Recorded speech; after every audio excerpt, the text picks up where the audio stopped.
大家好，欢迎来到华夏清乐古筝公开课，我是黑心杨老师。最近有很多真友留言问节拍器怎么使用，那么本期课程就来回答这个问题。节拍器的种类有很多种，机械的和电子的，使用上都大同小异。我们从便捷和精准的角度来考虑，推荐大家下载一个手机上免费的节拍器 APP 就可以了。有小伙伴反映说手机节拍器的声音不够大，当当当当。那么大家可以买一个蓝牙小音箱，它除了可以听节拍器之外呢，还可以听有声节目、音乐等等。在使用节拍器之前，我们先要了解一下节拍是怎么回事。音乐节拍就好像我们心脏的跳动，是有规律的跳动，没有规律就是心脏病了。我们最常见的音乐节拍一般这样表示：从下往上念，4/2拍，4分音符为1拍，每小节有2拍。在一个小节里，节拍器响2声。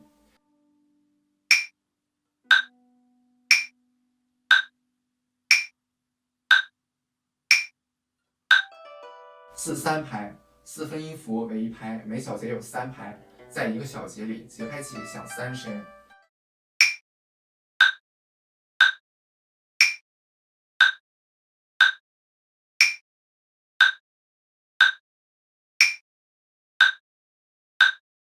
4/4拍，4分音符为1拍，每小节有4拍。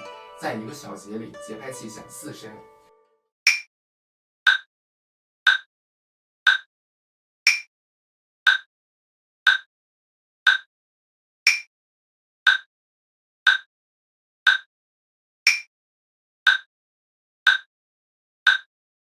其次是速度，下面乐谱上红圈里是速度的标记，意思是每分钟76拍，对应节拍器里就是每分钟响76下，相当于频率的概念。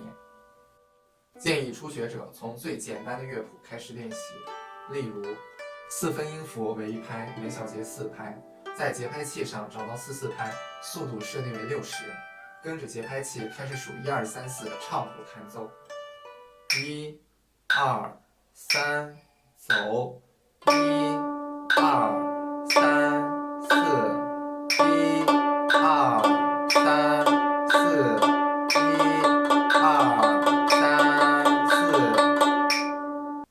下面我们来示范一个比较难的节奏型，1、2、3，走。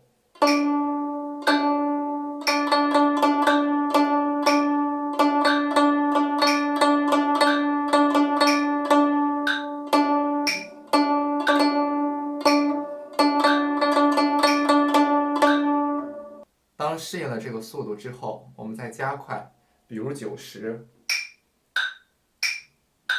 1、2、3，走。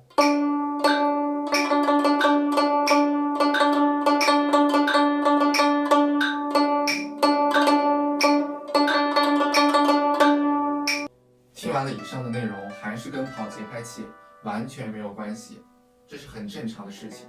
因为从听懂到熟练做到是需要有一个练习的过程，所以在我们后面配套的带练视频中，每节课都会使用到节拍器，大家只需要跟着我们的视频练习，就可以逐步掌握节拍器了。关于节拍和节奏更多相关的乐理知识，请大家一步观看我们的古筝基础乐理视频。那么本期课程到这里就结束了，大家有任何问题都可以在下方评论区留言，长按点赞，大家会收到意外的惊喜哦。下期再见。